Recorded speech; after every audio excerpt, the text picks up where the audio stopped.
गांव में रमेश नाम का लड़का रहता था। उसे चित्र बनाने का बहुत ज्यादा शौक था। वो जमीन पर नुकीली पेंसिल से चित्र बनाता रहता था।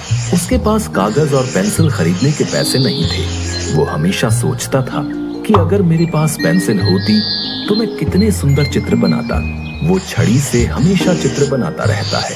एक दिन जब चित्र बना रहा था तो उसे एक बूढ़ी औरत मिली। उसने रमेश को एक जादुई पेंसिल दी। इससे तुम हमेशा चित्र बनाकर गरीबों की मदद करना, और तुम्हें अगर मेरी जरूरत पड़े तो इसी पेंसिल से मुझे बुला लेना। ये कहकर वो बूढ़ी औरत गायब हो गई। रमेश बहुत खुश हुआ और उसने पेंसिल से जमीन पर एक सेब का चित्र बनाया। वाह, क्या छड़ी है! अचानक ही वो सेब असली हो गया। फिर उसने एक बिल्ली का चित्र बनाया और देखते ही देखते वो भी असली बिल्ली बन गई। ये क्या? ये तो एक जादुई पेंसिल है। बहुत बहुत शुक्रिया बूढ़ी अम्मा, आपकी ये बात मैं हमेशा याद रखूंगा।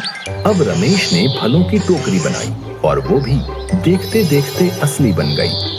और उसने गांव के बच्चों के लिए कपड़े, किताबें, अनाज आदि चीजें बनाई। देखते देखते सबका सब सामान असली बन गया। रमेश गरीब किसानों को जो भी चाहिए होता था बना कर दे देता था। गांव के लोग रमेश से बहुत ही खुश थे क्योंकि वो गांव के गरीब लोगों की सहायता करता था। ये खबर राजा के कानों तक पहुंची। राजा ने रमेश को बुलाने का आदेश दिया और राजा ने रमेश से कहा, पहले तुम सोने से भरा एक घड़ा बना दो और ये पेंसिल मेरे हवाले कर दो। महाराज, आपके पास बहुत धन है। मैं केवल गरीबों के लिए चित्र बनाकर उनकी मदद करता हूँ। राजा को गुस्सा आ गया और राजा ने सैनिकों को आदेश देकर रमेश से पेंसिल ली और वो खुद से सोने से भरा घड़ा बनाने लगा। लेकिन वो सोने से भरा घड़ा प्रकट नहीं हुआ। राजा ने सेनापति को पेंसिल से चित्र बनाने को कहा, लेकिन उस चित्र से भी कोई भी वस्तु प्रकट नहीं हुई। ये सब देखकर राजा और अधिक क्रोधित हो गया। सुनो रमेश, जैसा मैं बोल रहा हूँ वैसे चित्र तुम्हें बनाना ही पड़ेगा, नहीं तो मैं तुम्हें कारागार में बंद कर दूंगा। रमेश मन ही मन में सोचने लगा, अगर वो राजा की आज्ञा का पालन नहीं करेगा तो राजा उसे कारागार में बंद कर देगा, तो वो गरीब लोगों की मदद नहीं कर पाएगा। वो चतुर था। उसने तुरंत पेंसिल उठाई और उस बूढ़ी औरत का चित्र बना दिया और वहां बूढ़ी औरत प्रकट हो गई। उस बूढ़ी औरत ने राजा को समझाया।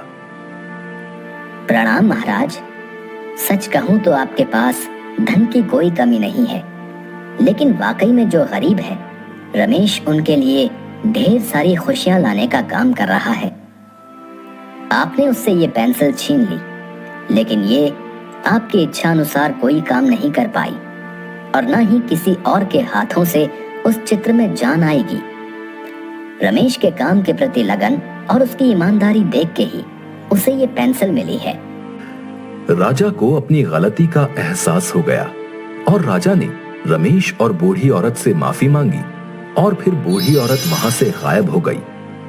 राजा ने रमेश का सम्मान किया